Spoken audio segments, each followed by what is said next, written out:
ମା। ହଁ, ତୁମର ପ୍ରଶ୍ନ ହେଲା ଯେ ସ୍ୱପ୍ନ ଏଣୁ ତେଣୁ ସ୍ୱପ୍ନ ଆସୁଛି କାହିଁକି ପୂର୍ବ ଆସୁଛି ବା ଜନ୍ମ। ହଁ ନାଇଁ ଆମର ପ୍ରଥମେ ଛୋଟ ମାନେ ଅଳ୍ପର ଉତ୍ତର ଆମେ ସାରିବା। ପ୍ରଥମ କଥା ହଉଛି ସ୍ୱପ୍ନ ଆମକୁ କାହିଁକି ଆସେ, କୋଉ କୋଉ ଜଗତରୁ ଆସେ, ବହୁତ କଥା ଅଛି। ଯେହେତୁ ଏଣୁ ତେଣୁ ସ୍ୱପ୍ନ ଯୋଉ କଥା କହିଲେ ଆମେ କେବଳ ସେଇ ଗ୍ରାଉଣ୍ଡ ରୁ ଟିକେ ଦେଖିବା। ସାଧାରଣତଃ କଣ ହୁଏ, ଆମେ ଚେଇଁଥିଲା ବେଳେ ଯୋଉ ଯୋଉ କଥା ବା ଯୋଉ ଯୋଉ ଚିନ୍ତା ଆମ ମୁଣ୍ଡରେ ଚାଲିଥାଏ ବା ଆମେ ଯୋଉଗୁଡାକ ସବୁ ଦେଖିଥାଉ, ତାମାନେ ଜାଗ୍ରତରେ ଥିଲାବେଳେ ଯାହା ଯାହା ଆମ ଦୃଷ୍ଟିକୋଣକୁ ଆସୁଛି, ଯାହା ଯାହା ମୁଁ ଶୁଣୁଛି, ଯାହା ମୁଁ ପଢିଛି, ଯୋଉଟାକୁ ମୁଁ ଭାବିଛି, ଯୋଉଟାକୁ ମୁଁ ଚିନ୍ତା କରିଛି, ଏଇଟା ମଧ୍ୟ ଅନେକ ସମୟରେ ସ୍ୱପ୍ନ ଆକାରରେ ଆସେ। ଏଇଟା ମ୍ୟାକ୍ସିମମ୍ ଟାଇମରେ ସ୍ୱପ୍ନ ଆକାରରେ ଆସେ। କିନ୍ତୁ ମନ, ଯାହାର ମନ ଯେତିକି ଗୋଟେ ନୂଆ ପ୍ରକାରର ଫର୍ମେସନ କରିବାର ସାମର୍ଥ୍ୟ ରହିଛି, ସିଏ ତାକୁ ସେଇଭଳି ଭାବରେ ଗୋଟେ ରୂପ ଦେଇକିରି କରେ। ଯାହାର ମନ ସେତେ ଗୋଟେ କଣ ଯେମିତି ଡ୍ରାମାଟାଇଜ କରିବା ଶିଖି ନାହିଁ, ତାକୁ ସିଏ କଣ କରେ, ଆଜ ଇଟ ଇଜ ତାକୁ ଦେଖାଏ। ଯେତେ ଆଜ ଇଟ ଇଜ ଦେଖେଇବ ସେଟା ଟିକେ ବିଭତ୍ସ ଭଳିଆ ଲାଗିବ ହେଲା। କିନ୍ତୁ ଦେଖେଇଲା ବେଳେ ସେ କଣ କେମିତି ଦେଖାଏ, ସେଇ ଯୋଉ କ୍ୟାରେକ୍ଟର ଯୋଉମାନେ ଥିଲେ, କାହିଁକି ନା ମନ ଯେତେବେଳେ ଗ୍ରହଣ କରେ, ପ୍ରକୃତରେ ତାର କ୍ୟାରେକ୍ଟରକୁ ସେ ଗ୍ରହଣ କରେନି, ସିଏ ଗ୍ରହଣ କରେ ଘଟଣାଟାକୁ। ମନେକର ଯୋଉ ଆମେ କହିବା ଯେ ଜଣେ ରୁଟି ଖାଇଲା, ଆମେ ଦେଖୁଛୁ ରୁଟି ଖାଉଛି, କିନ୍ତୁ ମନ ଯେତେବେଳେ ତାକୁ ଗ୍ରହଣ କରେ, ଯୋଉଟାକୁ ନେଇକିରି ରୂପ ଦିଏ, ସେଟା ହଉଛି ରୁଟି ଖାଇବାଟା ବୋଲି ଦେଖେଇବନି।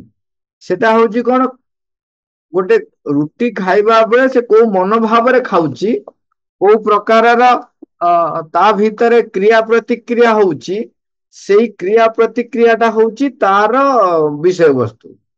ଆମେ ବୁଝିବା, ଏମିତି ବୁଝିବା, ଯେତେବେଳେ ପ୍ରଭୁ କହୁଛନ୍ତି, ଶ୍ରୀଅନ୍ନ କହୁଛନ୍ତି, ତମେ ଯେତେବେଳେ ଗୋଟେ ଫୁଲକୁ କହୁଛ ସୁନ୍ଦର, ସେ ସୁନ୍ଦରର କିଛି ଅର୍ଥ ନାହିଁ। ଫୁଲଟା ସୁନ୍ଦର କିଛି ନୁହଁ। ଫୁଲଟାର କୋଉ ପ୍ରକାରର ସୁନ୍ଦର, ତାହାର ବାହାର ଚାରିପଟଟା କେମିତି ହେଇଛି, ରାଉଣ୍ଡ ଫିଗର ହେଇଛି କି କମ କମ ହେଇଛି, ତାର ଯେମିତି ଉପରଟା ଏମିତି ଚଉଡା ରହି ତଳକୁ ଏମିତି ହେଇକି ଆସିଛି, କି ଏଠୁ ଚଉଡା ହେଇକି ଏମିତି ହେଇଛି, କିମ୍ବା ଏମିତି ଏମିତି ଲାଇନ ଲାଇନ ଲାଇନ ଲାଇନ ହେଇଛି, ଏଇଗୁଡାକ କୋଉ ଭଳି ଭାବରେ ବିନ୍ୟାସ ହେଇଛି, କେମିତି କେମିତି ତା ସଜଡା ହେଇଛି, କୋଉ ପ୍ରକାରର ଆକୃତି ନେଇଛି, ସେୟାକୁ ନେଇକିରି ହିଁ ତାର ସୌନ୍ଦର୍ଯ୍ୟର ଭିନ୍ନ ଭିନ୍ନ ବିଭାବ ରହିଛି। ତେଣୁ ସେଇଟା ହଉଛି ଏଇ ପ୍ରକାରର ସୌନ୍ଦର୍ଯ୍ୟ। ଆମେ କହୁ ଫୁଲଟା ସୁନ୍ଦର, ସେଠି ଫୁଲଟା ସୁନ୍ଦର ବୋଲି କଥା କିଛି ନାହିଁ। କଥା ହଉଛି କୋଉ ପ୍ରକାରର ସେ ହେଇଛି। ମନ ଯେତେବେଳେ ଗ୍ରହଣ କରେ, ସେ ଏଇ ପ୍ରକାରର ଗ୍ରହଣ କରେ। ଯେତେବେଳେ ରିପ୍ରେଜେଣ୍ଟ କରେ, ସେଇ ପ୍ରକାର ରିପ୍ରେଜେଣ୍ଟ କରେ। ତେଣୁ କଣ ହଉଛି, ଆମର ଖାଇବା ପ୍ରକ୍ରିୟା ଟା ଆମେ ଦେଖିଥିଲେ ଜାଗ୍ରତରେ, କିନ୍ତୁ ସେ ସେଇଟାକୁ କଣ କଲା, ତାକୁ ଅନ୍ୟ ଖାଇବା ବେଳେ ଯୋଉ କ୍ରିୟା ପ୍ରତିକ୍ରିୟା ରହିଛି ତାର ରହିଛି, ମୁଁ ଦେଖିଲି, କିମ୍ବା ମୁଁ ତାକୁ ଦେଖିକିରି ଗୋଟେ ଜିନିଷ ଭାବିଲି, ହେଇ ସବୁ ଖାଇଯାଉଛି କିଛି ରଖୁନାହିଁ, କିମ୍ବା ଏମିତି କଣ ସବୁ ମଣିଷ ଖାଆନ୍ତି, କିମ୍ବା ଓ କେତେ ସୁନ୍ଦର ଭାବରେ ଖାଉଛି, ଆମ ଭିତରରେ ଯୋଉ କ୍ରିୟା ପ୍ରତିକ୍ରିୟା ସୃଷ୍ଟି ହଉଛି, ସେଗୁଡାକ ମନ ପାଇଁ ଗୋଟାଏ ଗୋଟାଏ ଖୋରାକ, ଯୋଉଟା କି ସ୍ୱପ୍ନରେ ଦେଖେ। ଯେ ତେଣୁ ଜାଗ୍ରତ ଥିଲାବେଳେ ଯୋଉ ଯୋଉ ଚିନ୍ତା, ଯୋଉ ଯୋଉ ଭାବନା, ଯୋଉ ଯୋଉ ଦୃଷ୍ଟିକୋଣ, ଯାହା ଯାହା ଆମେ ଶୁଣୁଛୁ, ସେଇଟା ସ୍ୱପ୍ନରେ ଆମକୁ ଆସେ। କିନ୍ତୁ ତାହା ଭିନ୍ନ ରୂପ ନେଇକି ଆସେ। ତେଣୁ ସେଇଥିପାଇଁ କଣ ହୁଏ, ଯୋଉ ଆମେ ଦୁଃସ୍ୱପ୍ନ ହଉ ବା ଭଲ ସ୍ୱପ୍ନ ହଉ, ଏଇ ଡିପେଣ୍ଡ କରୁଛି ଜାଗ୍ରତ ଥିଲାବେଳେ ମୁଁ କୋଉ ଚେତନାରେ ରହିଛି, କଣ କଣ ମୋ ଚାରିପଟେ ଘଟିଛି ହେଲା। ତାପରେ କଣ ହୁଏ, ଆହୁରି କେତେ ଗୁଡେ କଥାରେ ହୁଏ, ଅ ଯେତେବେଳେ ଆମେ ନିଦଟା ଭାଙ୍ଗି ଭାଙ୍ଗି ଆସେ, ସେତେବେଳେ ଯୋଉ ଯୋଉ ସ୍ୱପ୍ନ ଦେଖିଥାଉ, କେବଳ ସେଇଗୁଡାକ ଆମର ମନେ ପଡେ। ମୁଁ କହୁଛି ଏ ଗୋଟେ ସ୍ୱପ୍ନର ଗୋଟାଏ ଦିଗ କହୁଛି, କାହିଁକିନା ତମ ପ୍ରଶ୍ନ ଅନୁସାରେ ସ୍ୱପ୍ନର ଗୋଟାଏ ଦିଗ କହୁଛି, କିନ୍ତୁ ସ୍ୱପ୍ନର ଅନ୍ୟାନ୍ୟ ବହୁତ ଦିଗ ବି ରହିଛି। ଏଇ ଯୋଉ ପ୍ରଶ୍ନ ରହିଛି, ସେଇ ପ୍ରଶ୍ନର ଦିଗଟା ଏଇଟା। ତେଣୁ ଏଠି କଣ ହଉଛି, ଆମେ ଯେତେବେଳେ ନିଦରୁ ଜାଗ୍ରତ ଅବସ୍ଥାକୁ ଉଠି ଉଠି ଆସୁଛୁ, ସେଇ ସମୟରେ ମନ ଚତୁର୍ଦିଗରେ ବୁଲି ବୁଲି ଫେରି ଆସୁଛି ଶରୀରକୁ। ତେଣୁ ଶରୀର ରିଲେଟେଡ, ତାମାନେ ଭୌତିକ ଜଗତ ସହିତ ଅଳ୍ପ କିଛି ସମ୍ପର୍କିତ ଯୋଉ ସ୍ୱପ୍ନ ସେଇଟା ମୋର ମନେ ପଡେ ବା ମୋର ମନେ ରହେ। ଇଏ ହେଲା ଉଠିଲା ବେଳକୁ ମନେ ରହେ। ବେଳେ ବେଳେ ଯେତେବେଳେ ମୁଁ ଶୋଇବାକୁ ଯାଉଛି ସେତେବେଳେ ସ୍ୱପ୍ନ ଦେଖିକିରି ବେଳେ ବେଳେ ମୁଁ ଚିତ୍କାର କରେ ବା ମୁଁ ନିଦ ଭାଙ୍ଗିଯାଏ। ସେଟା ହଉଛି ପ୍ରାଣ ଜଗତର।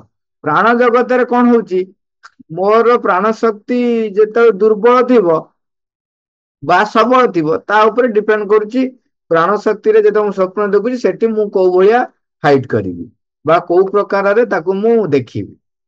ସେତେବେଳେ ବହୁ ଯେତେବେଳେ ସୂକ୍ଷ୍ମ ଜଗତରେ ପ୍ରାଣ ଶକ୍ତି ଆପଣ ପଳଉଛନ୍ତି ନା, ସେଠି ଆହୁରି ବହୁତ ପ୍ରାଣ ଶକ୍ତି ମାନେ ବୁଲୁଛନ୍ତି। ତେଣୁ ତାଙ୍କର ଶକ୍ତି ସାମର୍ଥ୍ୟ ବହୁତ ଅଛି। ସିଏ ତେଣୁ କଣ କରିବ, ମତେ କବଳିତ କରିଦେବା ପାଇଁ ଚେଷ୍ଟା କରୁଥିବ। ସେଗୁଡାକ ଆମକୁ ଡେଞ୍ଜରସ୍ ହେଇଯାଏ। ସିଏ ଭିନ୍ନ ଭିନ୍ନ ପ୍ରକାରରେ ଆସେ। ଯେମିତି ଆମେ କଥା ହଉଥିଲେ, ମାଙ୍କର ଏକ୍ଜାମ୍ପଲ ଦିଆ ହେଇଥିଲା ଯେ ଜଣେ ସାଧକ କହୁଥିଲେ ଗୋଟେ ବାଘ ଆପଣଙ୍କୁ ଆଟାକ୍ କରୁଛି। ବା ଏଠି ବାଘ ଆଟାକ୍ କରୁଛି ବୋଲି ଆପଣ କହିଲେ ମୁଁ ତ ବାଘ କଥା ଭାବିନଥିଲି, କିଛି କରିନଥିଲି, ବାଘ ଆଟାକ୍ କରୁଛି କଣ? ହଁ, ଏଇଟା ହଉଛି ପ୍ରାଣ ଶକ୍ତି। ପ୍ରାଣ ଶକ୍ତି ବାଘ ଯୋଉ ଆଟାକ୍ କରୁଛି, ବାଘର ପ୍ରକୃତି କଣ ମାନେ କୋଉ ପ୍ରକାରର ଆଟାକ୍ କରୁଛି? ସିଏ ପୁରା ଖୁଙ୍ଖାର ହେଇକି ଆଟାକ୍ କରୁଛି କି ନର୍ମାଲି ଖାଦ୍ୟ ଗ୍ରହଣ କରିବା ପାଇଁ ଆଟାକ୍ କରୁଛି? ହୁଁ। ତେଣୁ ତା ମାନେ କୋଉ ପ୍ରକାରର ପ୍ରାଣ ଶକ୍ତି ଆପଣଙ୍କୁ କବଳିତ କରିବାକୁ ଚାହୁଁଛି ବା ଆମକୁ ହଇରାଣ କରିବାକୁ ଚାହୁଁଛି କୋଉଟା ସୂକ୍ଷ୍ମ ଜଗତରେ। ସେତେବେଳେ ମୁଁ ଯାଉଛି ସିଏ ମତେ ଆଟାକ୍ କରୁଛି। ତେଣୁ ତାରି ଉପରେ ଡିପେଣ୍ଡ କରୁଛି। ଏଇଟା ବାଘଟା ବାଘ ହିସାବରେ ନୁହଁ, ଗୋଟେ ପ୍ରାଣ ଶକ୍ତି ହିସାବରେ ପ୍ରାଣ ଶକ୍ତି ବାଘର ରୂପ ନେଇ କରିଛି। ସିଂହ ଆସୁଛି କି ବିଲୁଆ ଆସୁଛି, ଇଏ ସବୁ ହଉଛି ପ୍ରାଣ ଶକ୍ତିର ଭିନ୍ନ ଭିନ୍ନ ରୂପ। ସିଏ ଭିନ୍ନ ଭିନ୍ନ ଭାବରେ ମତେ ଆସି କରୁଛି। ଯେମିତି ଆମେ କହୁଛନ୍ତି ସେ ଯୋଉ ରାଜାଙ୍କର ଗପ ଶୁଣିଥିବା, ରାଜା ଯେହେତୁ ସ୍ୱପ୍ନ ଦେଖିଲେ ତାପରେ ସିଏ ପଚାରିଲେ ଯେ ଏଇ ସ୍ୱପ୍ନର ଅର୍ଥ କିଏ କହିପାରିବ? ସେତେବେଳେ ଜଣେ ବ୍ୟକ୍ତି 1000 ସ୍ୱର୍ଣ୍ଣ ମୁଦ୍ରା ମିଳିବ। ତେଣୁ ଜଣେ ବ୍ୟକ୍ତିଙ୍କୁ ଗୋଟେ ଚଢେଇ କହିଲା ଯେ ମୁଁ କହିଦେବି ତମେ ସ୍ୱପ୍ନର ଅର୍ଥ, କିନ୍ତୁ ନିୟମ ହଉଛି ତମେ ଯାହା ପାଇବ ତା ଦେହରୁ ମତେ ଅଧେ ଦବ। ତେଣୁ ପ୍ରଥମେ କୋଉ ପ୍ରକାର ସ୍ୱପ୍ନ ଦେଖୁଛନ୍ତି? ମନେ କରା ଯେ ତା ଭିତରେ ଗୋଟେ ସ୍ୱପ୍ନ ହେଲା ସିଏ ଦେଖୁଛନ୍ତି ଯେ ତାଙ୍କ ମୁଣ୍ଡ ଉପରେ ଖଣ୍ଡା ଟା ଏମିତି ଝୁଲୁଛି। ଓକେ, ଗୋଟେ ଖଣ୍ଡା ଟା ପୁରା ସରୁଆ ସୂତାରେ ବନ୍ଧା ହେଇଛି ଝୁଲୁଛି। ତେଣୁ ସିଏ ଦେଖିଲେ ଏଇ ସ୍ୱପ୍ନ। ଏଠି କଣ ହଉଛି ସେଠୁ ସେ ଚଢେଇ ତାଙ୍କୁ କହିଲା କଣ ନା ବର୍ତ୍ତମାନ ତାଙ୍କ ଚତୁଃପାର୍ଶ୍ଵରେ ଶତ୍ରୁ ଶକ୍ତି ମାନେ ତାଙ୍କ ଉପରେ ଆକ୍ରମଣ କରିବାକୁ ପ୍ରସ୍ତୁତ ଅଛନ୍ତି। ତାଙ୍କର ଅତି ନିକଟସ୍ଥ ବ୍ୟକ୍ତି କିଏ ଜଣେ ତାଙ୍କୁ ଆକ୍ରମଣ କରିବ, ତାଙ୍କୁ ସେଥିପାଇଁ ସତର୍କ ରହିବାକୁ ପଡିବ। ତାପରେ ସେଠୁ ସେ ସତର୍କ ହେଲେ, ଦେଖିଲା ବେଳକୁ ତାଙ୍କର ସେନାପତି ସେ ଭିତରେ ଚକ୍ରାନ୍ତ କରୁଥିଲେ ତାଙ୍କୁ ଆକ୍ରମଣ କରିକି ରାଜଗାଦିରୁ ହଟେଇ ଦେବା ପାଇଁ। ତାମାନେ ଅ ବାହାରର ଯୋଉ ଆକ୍ରମଣ ଟା ତାଙ୍କୁ ସେଠି ଖଣ୍ଡା ଝୁଲିବା ଟା ତାଙ୍କୁ ଦେଖେଇଲା। ତେଣୁ ଏଇ ପ୍ରକାରର ଇଏ ହଉଛି ଯେତେବେଳେ ଆମେ ଶୋଉଛନ୍ତି ଏବଂ ଗୋଟେ ସ୍ୱପ୍ନ ଦେଖିକିରି ଆମ ନିଦ ଭାଙ୍ଗି ଯାଉଛି ବା ଆମେ ଭୟଭୀତ ହେଇଯାଉଛନ୍ତି, ଇଏ ହଉଛି ପ୍ରାଣ ଶକ୍ତିର କଥା। ତେଣୁ ଏଇଭଳି ଭାବରେ ଆମେ ସ୍ୱପ୍ନ ଦେଖିଥାଉ। ତେଣୁ ତା ଭିତରୁ ଯଦି ମୁକ୍ତି ପାଇବା ପାଇଁ ବାଟ କଣ? ଏଇଟା ହେଲା ଗୋଟେ ଲେବୁଲର ସ୍ୱପ୍ନ ଯୋଉଟା କି ଆମେ ପ୍ରାୟତଃ ହଇରାଣ ହେଇଯାଉ। ତେଣୁ ବାଟ ହଉଛି ଯୋଉଟା ଆଗରୁ କୁହାଯାଏ ଶୋଇଲା ବେଳକୁ ଟିକେ ଅ ପରିଷ୍କାର ପରିଚ୍ଛନ୍ନ ହେଇକି ଶୋଇବେ, ଏଇଟା ଗୋଟେ ବହୁତ ଭଲ ଅର୍ଥଟେ ରଖେ। କାରଣ ଯେତେବେଳେ ଆପଣ ଗୋଡ ହାତ ଧୋଇକିରି ଆପଣ ଗୋଟେ ଶୁଦ୍ଧ ଯୋଉ ପୋଷାକଟି ପିନ୍ଧିବେ, ଆମେ ସାଧାରଣତଃ ଶୋଇଲା ବେଳେ କହିବା କଣ ନା ଯେକୌଣସି ମଇଳା ଫଇଳା ପୋଷାକ ପିନ୍ଧିଲେ ବି ଚଳିବ। ନାଇଁ ନାଇଁ, ଧୁଆ ହେଇଥିବା ପୋଷାକ ଏବଂ ଉତ୍ତମ ଭାବରେ ଶୁଖିଥିବ, ଆର୍ଦ୍ରତା ନଥିବ, ସେଇ ପୋଷାକଟି ଆପଣ ଯୋଉଟା ରାତିରେ ଶୋଉଛନ୍ତି ତାକୁ ଧୋଇ ଦିଅନ୍ତୁ, ଶୁଖେଇ ଦିଅନ୍ତୁ। ତେଣୁ ଧୁଆ ଶୁଖା ଯୋଉଟା କି କାଲି ପିନ୍ଧିଥିଲେ ତାକୁ ଧୋଇ ନଥିବେ ଆଜି ତାକୁ ପିନ୍ଧିକି ରାତିରେ ଶୋଇବେନି। ଏଇଟା ଆମେ ତାକୁ ଗୋଟେ ପାରମ୍ପରିକ ଭାବରେ ଗ୍ରହଣ କରୁ, କିନ୍ତୁ ଏଇଟା କଣ କରେ ନା ମୋର ମନକୁ ବା ମୋର ସାଇକୋଲୋଜି କି ଗୋଟେ ପ୍ରକାରର ସାମର୍ଥ୍ୟ ଯୋଗାଏ, ଗୋଟେ ଶୁଦ୍ଧତା ଯୋଗାଏ। ତେଣୁ ସେଟା ଗୋଟେ ବାହ୍ୟ ନିୟମ। କିନ୍ତୁ ଆମର ସ୍ୱପ୍ନ ଜଗତରେ ସୂକ୍ଷ୍ମ ଜଗତରେ ଆମେ ସୁରକ୍ଷା ପାଇବା ପାଇଁ ତେଣୁ କଣ କରିବେ, ଆପଣ ଯେତେବେଳେ ଶୋଇବାକୁ ଯିବେ 10 ମିନିଟ ମିନିମମ୍ ଆପଣ ଭଗବାନଙ୍କର ନାମ ଜପ କରିକିରି ମାଙ୍କର ନାମ ଜପ କରିକିରି ଶୋଇବେ। ଆଉ ସେଥିପାଇଁ ଛୋଟ ଛୋଟ କାମ ହଉଛି ବ୍ଲେସିଂସ ଟେ ମଧ୍ୟ ଆପଣଙ୍କ ତକିଆ ତଳେ ରଖିବେ। ବହୁତ ଭଲ କଥା। ମା ଆପଣଙ୍କର ବେଡ ପାଖରେ ମାଙ୍କର ରୂପ ଥିବା ବା ଯାହାକୁ ଯୋଉଟା ସୁନ୍ଦର ପାଦ ହଉ ବା ମାଙ୍କର ଚକ୍ଷୁ ହଉ ସେଟା ମାଙ୍କୁ କି ମାଙ୍କ ଚକ୍ଷୁ ମାଙ୍କ ପାଦ ଆପଣ ରଖିଲେ ତାକୁ ଦେଖିକିରି ନାମ ଜପ କରିବେ। ନାମ ଜପ କରି କରି କରି କରି କରି କରି କରି କରି ନିଦ ଯେମିତି ହେଇଯିବ। ତାହେଲେ କଣ ହବ ଆପଣ ନାମ ଜପ କରି କରି ଯଦି ଶୋଇଲେ ତାର ସୂକ୍ଷ୍ମ ଜଗତକୁ ଯେତେବେଳେ ଆମେ ଧୀରେ ଧୀରେ ଚାଲି ଚାଲି ଯାଉଛୁ ନାମ ଜପଟା ଆମ ସହିତ ଶକ୍ତି ହେଇକିରି ଆମ ପାଖରେ ରହିବ। ବେଳେ ବେଳେ ନାମ ଜପ ସୂକ୍ଷ୍ମ ସ୍ତରରେ କଣ୍ଟିନ୍ୟୁ କରୁଥାଏ। ଯଦି ବି କଣ୍ଟିନ୍ୟୁ ନ କରୁଥାଏ ଚିନ୍ତା କରିବାର ଦରକାର ନାହିଁ। କାହିଁକି ନାମ ଜପ କରିକି ଯେତେବେଳେ ଶୋଇଲେ ନାମ ଜପ ପ୍ରଭାବରେ ଯୋଉ ଶକ୍ତିଟି ଆମ ପାଖରେ ରହିଲା ଯେତେବେଳେ ସୂକ୍ଷ୍ମ ଜଗତରେ ଯାଉଛି ସିଏ ମୋ ପାଇଁ ଗୋଟେ ସୁରକ୍ଷା କବଚ ହେଇକି ରହିବ। ତେଣୁ ଏଇଭଳିଆ ହେଲେ ଏଇ ଦୁଃସ୍ୱପ୍ନ ଗୁଡିକ ଚାଲିଯିବ। ତେଣୁ ଜାଗ୍ରତ ଉଠିଲା ବେଳକୁ ବି ସେଇଥିପାଇଁ କୁହାଯାଏ ଧଡକି ଉଠିବେ ନାହିଁ। ଧଡକି ଉଠିବେନି।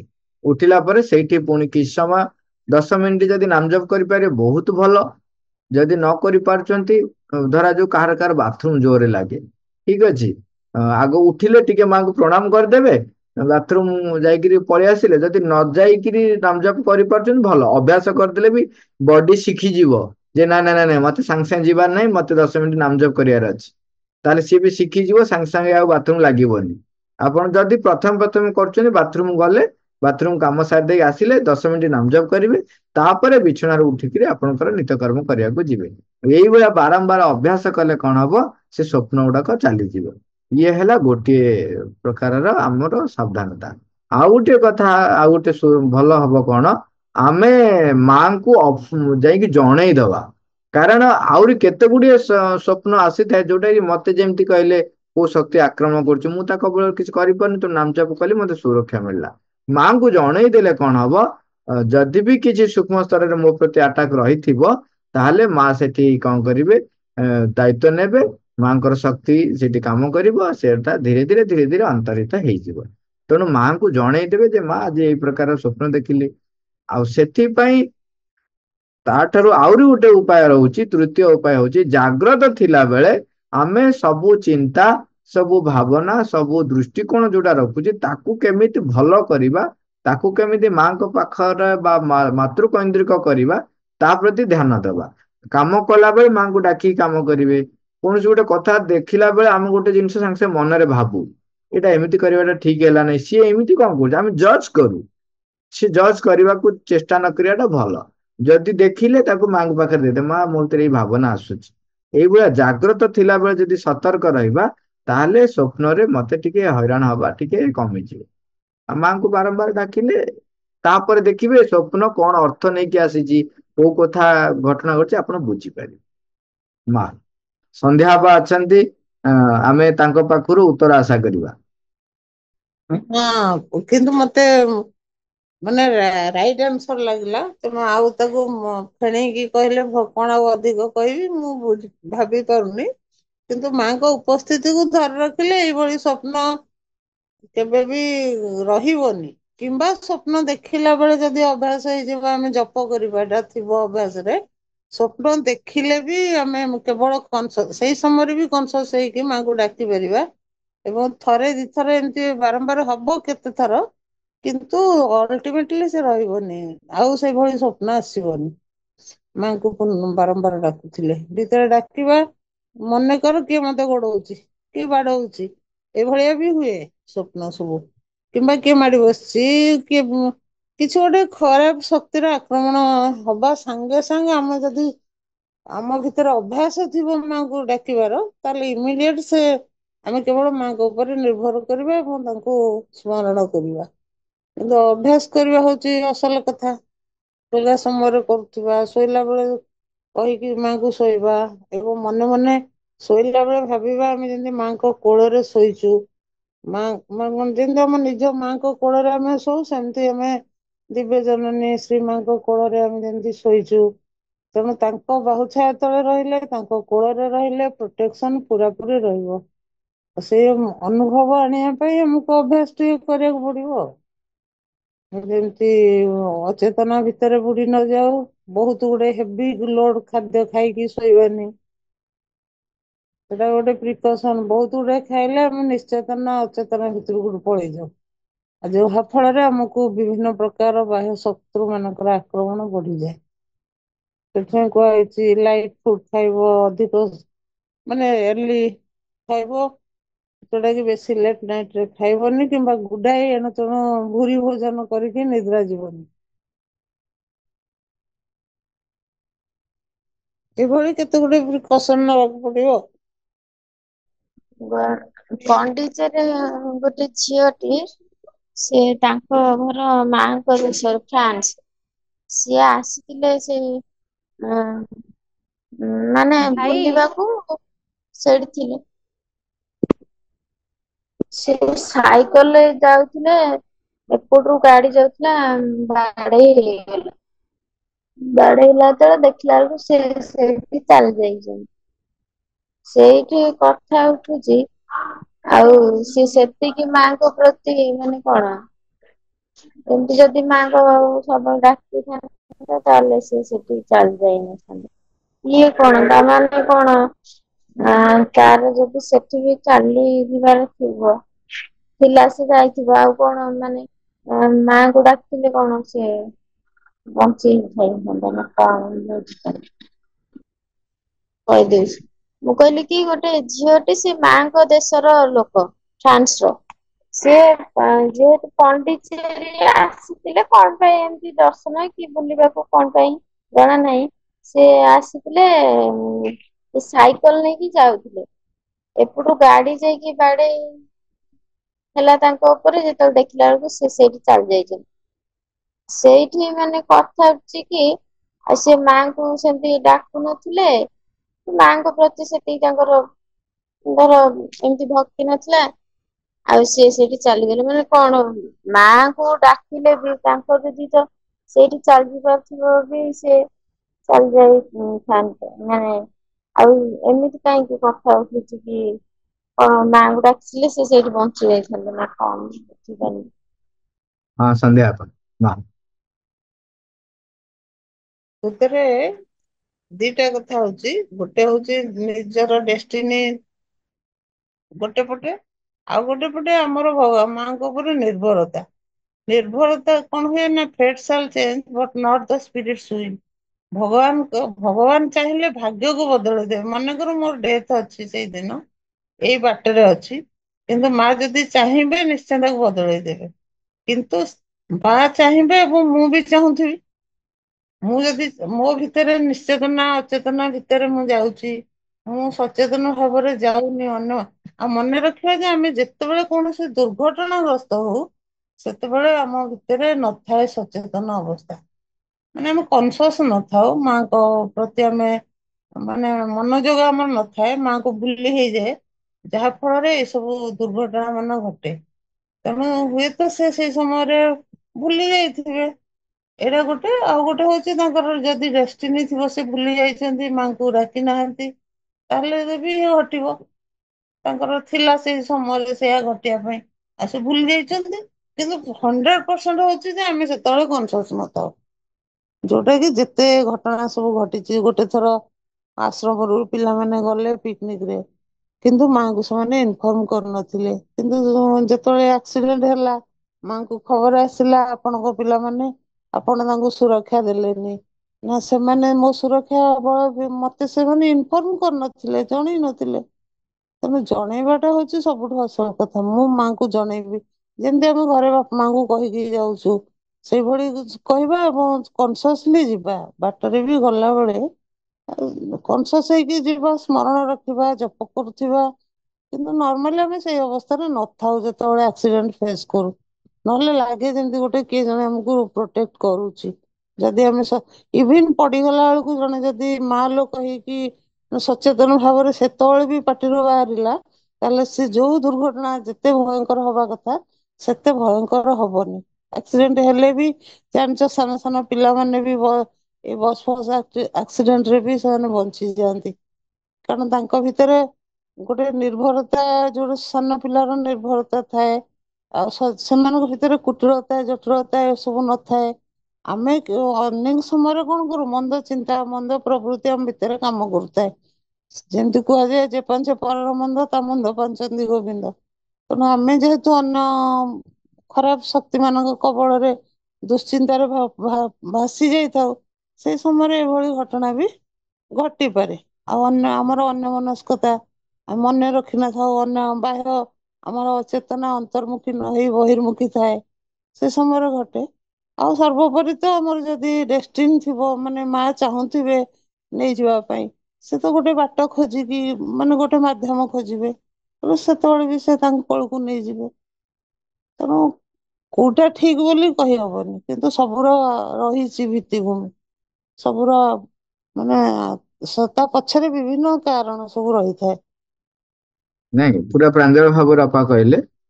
ତେଣୁ ଆଉ ଗୋଟେ ଆଙ୍ଗେଲ ହଉଛି ଏୟା, ସେଠି ପ୍ରଶ୍ନଟା ତାର ଯାହା ହେଇଛି ନ ହେଇଛି କହିଗଲେ ଅପା, କେମିତି ଆମେ ଚେତନାରେ ଅଚେତନ ହେଇ ଥାଉ ଏବଂ ମା ଡାକିଲେ ପୁଣି। ଆଉ ଗୋଟେ ଜିନିଷ ହବ, ଯଦି ମାଙ୍କୁ ବି ଆହ୍ୱାନ କରୁଛନ୍ତି ଏବଂ ଶରୀର ତ୍ୟାଗ କରୁଛନ୍ତି, ସୂକ୍ଷ୍ମ ଜଗତର ଯାତ୍ରାରେ ଆପଣଙ୍କୁ ମାଙ୍କ ସୁରକ୍ଷା ଟା ନେଇକି ଯିବ। କାହିଁକିନା ଆମେ ଶରୀର ତ୍ୟାଗ କଲା ପରେ ଯୋଉ ଜଗତ ଦେଇକିରି ଆମର ପ୍ରାଣସତ୍ତା ଯାଏ, ସେ ଜଗତରେ ସୁରକ୍ଷା ଟା ବହୁତ ଦରକାର ହୁଏ। ମା ସାଙ୍ଗରେ ଥିଲେ ଆପଣଙ୍କୁ ସେ ବାଟଟା ବହୁତ ସୁନ୍ଦର ଭାବରେ ଆପଣ ଅତିକ୍ରମ କରି ପଳାନ୍ତି। ସେଇଥିପାଇଁ କୁହାଯାଏ ପାଖରେ କେହି କାନ୍ଦାକଟି କରିବେ, ସମସ୍ତେ ଆହ୍ୱାନ କରିବେ, ମାଙ୍କୁ ଡାକିବେ, ଯେମିତି ମା ତାଙ୍କ ସହିତ ରହୁ। ମୁଁ ଏଇଟା ତାଙ୍କ ପ୍ରଶ୍ନର ଉତ୍ତର ନୁହଁ, ଏଇଟା ଗୋଟେ ନେକ୍ସଟ ମାନେ ଗୋଟେ କଥାଟା କେବଳ କହିଲି ଆଉ। ମା ମୁଁ କହିଲେ ଯୋଉ ଅଲ୍ ଲାଇଫ୍ ଇଜ ଯୋଗ, ପୁଣି ଅଲ୍ ଲାଇଫ୍ ଇଜ ଏଜୁକେସନ, ଏ କଣ ବୁଝେଇବି? ସନ୍ଧ୍ୟା ପା all life is yoga, all life is education, ଏଇଟା ଟିକେ ବୁଝେଇ ଦିଅନ୍ତୁ। All life is yoga, all life is education. ପ୍ରକୃତରେ ଅଲ୍ ଲାଇଫ୍ ଇଜ ଯୋଗ, ଆଉ ଯୋଗ ଆଉ ଶିକ୍ଷା ପରସ୍ପର କଣ ଅଙ୍ଗାଙ୍ଗୀ ଭାବେ ଜଡିତ, କେହି କାହାଠାରୁ ଅଲଗା ନୁହନ୍ତି। ଆମେ ଭାଷାରେ ଖାଲି କହୁଛେ, ଶବ୍ଦରେ ଭିନ୍ନ, କିନ୍ତୁ ଅର୍ଥ ତତ୍ତ୍ୱତଃ ଏକ। କାରଣ ଯୋଗ ପାଇଁ ଶିକ୍ଷା, ଶିକ୍ଷା ପାଇଁ ବି ଯୋଗ, ଯୋଗ ଭିତ୍ତିକ ଶିକ୍ଷା, ଶିକ୍ଷା ଭିତ୍ତିକ ଯୋଗ। ଆମେ ଶିକ୍ଷାକୁ ଯୋଗର ମାଧ୍ୟମରେ ଗ୍ରହଣ କରିପାରିବା। ଜେନେରାଲ ଏଜୁକେସନ କଥା ଏଠି ଆକ୍ଚୁଆଲି କୁହା ହଉନି। ଆମର ଶିକ୍ଷାଟାର ଉଦ୍ଦେଶ୍ୟ କଣ? ଶିକ୍ଷାର ଉଦ୍ଦେଶ୍ୟ ଯାହା, ଯୋଗର ଉଦ୍ଦେଶ୍ୟ ସେଇଆ, ଲକ୍ଷ୍ୟ ଦୃଷ୍ଟିରୁ ଗୋଟାଏ। ସେଇଥିପାଇଁ କୁହାଯାଇଛି all life is yoga, all life. କାରଣ ଜୀବନ ଆମକୁ ଦିଆ ହେଇଛି ଭଗବାନଙ୍କୁ ପାଇବା ପାଇଁ, ପ୍ରକାଶ କରିବା ପାଇଁ। ଆଉ ଶିକ୍ଷା ବି ଆମର ଲକ୍ଷ୍ୟ, ଶିକ୍ଷାର ଲକ୍ଷ୍ୟ ବି ଭଗବାନଙ୍କୁ ପାଇବା ଏବଂ ପ୍ରକାଶ କରିବା। ତେଣୁ ସେଇ ଦୃଷ୍ଟିରୁ କୁହାଯାଇ ପାରିବ all life is yoga, all life is education. Short and sweet ଅବା ଉତ୍ତର ଯୋଉଟା ଥିଲେ, ସର୍ଟ ଆଣ୍ଡ ସୁଇଟ। ହଁ, ଜୀବନ ଯାକର ପ୍ରତ୍ୟେକ ମୁହୂର୍ତ୍ତ ହଉଛି ଶିକ୍ଷା ଯୁକ୍ତ। କାହିଁକି ଆମେ ଯେ ପର୍ଯ୍ୟନ୍ତ ସତ୍ୟରେ, ଜ୍ଞାନରେ ବା ପରମଙ୍କ ସହିତ ଏକାତ୍ମ ହେଇ ଆମ ଜୀବନ ପରିଚାଳିତ ହେଇନାହାନ୍ତି, ସେ ପର୍ଯ୍ୟନ୍ତ ପ୍ରତ୍ୟେକ ମୁହୂର୍ତ୍ତ ମତେ ଶିକ୍ଷା ଦିଏ କେମିତି ତାଙ୍କ ଆଡକୁ ମୁଁ ଯିବି। ପ୍ରତ୍ୟେକ ମୁହୂର୍ତ୍ତରେ ପରିସ୍ଥିତି ଆସେ, ବ୍ୟକ୍ତି ଆସନ୍ତି ମତେ ଦେଖେଇ ଦବା ପାଇଁ, ତୁମର ଏଇ ସାମର୍ଥ୍ୟଟି ବୃଦ୍ଧି ହବା ଦରକାର, ଏଇଠି ତୁମର ଦୁର୍ବଳତାଟି ରହିଯାଇଛି, ଏଇ ପ୍ରକାରର ଗୁଣ, ଏଇ ପ୍ରକାରର କାର୍ଯ୍ୟ ତୁମକୁ କରିବାର ଅଛି। ବାରମ୍ବାର ସେଇ ଗୋଟିକ ହିଁ ଜୀବନ ଯାକ ପ୍ରତ୍ୟେକ ମୁହୂର୍ତ୍ତରେ ଶିଖେଇ ଦିଅନ୍ତି। ମୋ ଚତୁଃପାର୍ଶ୍ଵରେ ପରିବେଶ ଶିଖାଏ, ମୋର ବହି, ଖାତା, ପାଠ, ବ୍ୟକ୍ତି, ଟିଚର, ମା, ପିତା, ସମଗ୍ର ବସ୍ତୁ ସକଳ ସମସ୍ତେ ମତେ ପ୍ରତ୍ୟେକ ମୁହୂର୍ତ୍ତରେ ଶିଖେଇ ଦିଅନ୍ତି। ଝାଡୁଟିଏ ବି ମତେ ଶିକ୍ଷା ଦିଏ। ତେଣୁ ପ୍ରତ୍ୟେକ ମୁହୂର୍ତ୍ତରେ ମତେ ଶିଖେଇ ଦିଅନ୍ତି ଯେ ତୁମର ସାମର୍ଥ୍ୟ କୋଉଠି ଅଛି, ଅସାମର୍ଥ୍ୟ ଟା କୋଉଠି ଅଛି, ଦୁର୍ବଳତା ଟା କୋଉଠି ରହିଛି, କୋଉଟା ତୁମର ମାଙ୍କ ଆଡକୁ ବା ଭଗବାନଙ୍କ ଆଡକୁ ଯାତ୍ରାରେ ସାହାଯ୍ୟ କରୁଛି, କୋଉଟା ତୁମକୁ ସାହାଯ୍ୟ କରୁନାହିଁ। ତେଣୁ ପ୍ରତ୍ୟେକ ମୁହୂର୍ତ୍ତ ଆମ ପାଇଁ ଏକ ଶିକ୍ଷଣୀୟ ମୁହୂର୍ତ୍ତ। ଯୋଉ ମୁହୂର୍ତ୍ତରେ ହେଇଗଲା, ବା ଯୋଉ ମୁହୂର୍ତ୍ତରେ ମୁଁ ଭାବିଲି ଯେ ନାଇଁ ମୋ ଚତୁଃପାର୍ଶ୍ଵରେ ଯାହା ହଉଛି ସେଇଟା ମତେ ଅଗ୍ରଗତି କରିବା ପାଇଁ ଗୋଟେ ମାଧ୍ୟମ, ଏକ ସୁଯୋଗ ସୃଷ୍ଟି କରୁଛି, ତାହେଲେ ସେଇ ମୁହୂର୍ତ୍ତଟି ମୋ ପାଇଁ ଯୋଗ ମୁହୂର୍ତ୍ତ ବି ହେଇଗଲା। ତାମାନେ ତେଣୁ ମୋର ଜୀବନର ପ୍ରତ୍ୟେକ ଘଟଣାବଳୀ ଶିକ୍ଷାମୟ ହେଇଗଲା। ମୁଁ ଶିକ୍ଷାର୍ଥୀ ହେଇକି ଶିଖିଲି, ତାହେଲେ ମୁଁ ଯୋଗଯୁକ୍ତ ହେଇକିରି ହିଁ ରହିଲି। ତେଣୁ ଏଠି ଏଜୁକେସନ କହିଲେ ଏଇ ଅର୍ଥରେ କୁହାଯାଇଛି। ଏବଂ ସେଇ ଏଜୁକେସନ ର ଅର୍ଥଟାକୁ ବି ଯଦି ସାଧାରଣ ବ୍ୟକ୍ତି ବି ଯଦି ଗ୍ରହଣ କରେ, ତା ପାଇଁ ମଧ୍ୟ ତାହା ଉଦ୍ଦିଷ୍ଟ।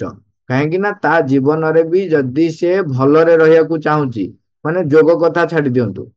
ସାଧାରଣ ବ୍ୟକ୍ତିଟିଏ ଯଦି ତା ଜୀବନରେ ଭଲରେ ରହିକି ସୁଖ ଖୁସି ଯୋଉଟା ସିଏ ଚାହୁଁଛି, ଆନନ୍ଦ ଯୋଉଟା ଚାହୁଁଛି, ଯନ୍ତ୍ରଣା ଯୋଉଟା ସିଏ କେମିତି କମ ହବ, ଯାହା ଯାହା ଚାହୁଁଛି ସେଥିରେ ବି ରହିବାକୁ ହେଲେ ସିଏ ଯଦି ତା ଜୀବନଟାର ପ୍ରତ୍ୟେକ ମୁହୂର୍ତ୍ତକୁ ଶିକ୍ଷଣୀୟ କରିପାରିବ ନିଜ ପାଇଁ, ମାନେ ନିଜେ ଶିଖିବା ପାଇଁ, ତାହେଲେ ତା ଜୀବନଟା ମଧ୍ୟ ଖୁସିରେ ରହିବ।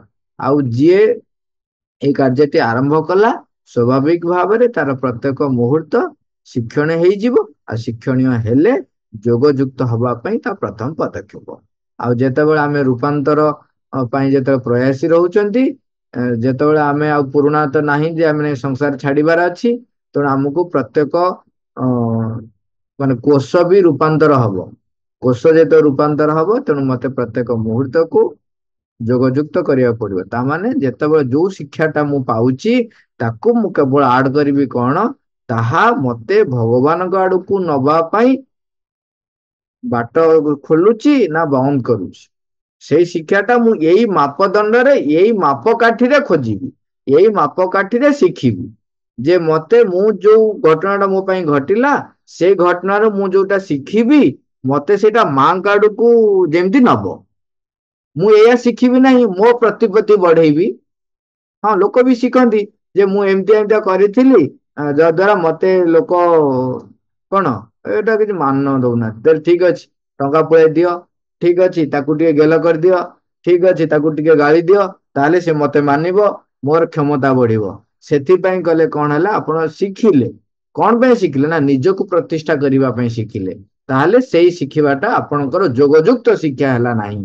ଆପଣ ଶିଖିବେ ଏଇ ଘଟଣାଟିରେ, ଏଇ କାର୍ଯ୍ୟଟିରେ ମତେ ମାଙ୍କ ସହିତ କେତେ ସେ ସଂଯୁକ୍ତ କଲା, ଭଗବାନଙ୍କ ଆଡକୁ ମତେ କେତେ ବାଟ ଆଗେଇ ନବା ପାଇଁ ସାହାଯ୍ୟ କଲା ବା ସାହାଯ୍ୟ କରିବ, କୋଉ ଦୃଷ୍ଟିକୋଣରେ। ସେଇଭଳି ଭାବରେ ଯଦି ଆମେ ଶିଖିଲେ, ତାହେଲେ ଆମ ଜୀବନଟି ଯୋଗଯୁକ୍ତ ହେଇଗଲା। ଏବଂ ଯୋଗଯୁକ୍ତ ନହବା ପର୍ଯ୍ୟନ୍ତ, ଅଲ୍ ଲାଇଫ୍ ୟୋଗ ଇଜ୍ ନହବା ପର୍ଯ୍ୟନ୍ତ ଆମର ରୂପାନ୍ତରର ପ୍ରଥମ ପାବଚରେ ଆମେ ପହଞ୍ଚି ପାରିବା ନାହିଁ। ମା ମା, ଥ୍ୟାଙ୍କ ୟୁ ଅଲ୍, ରବର।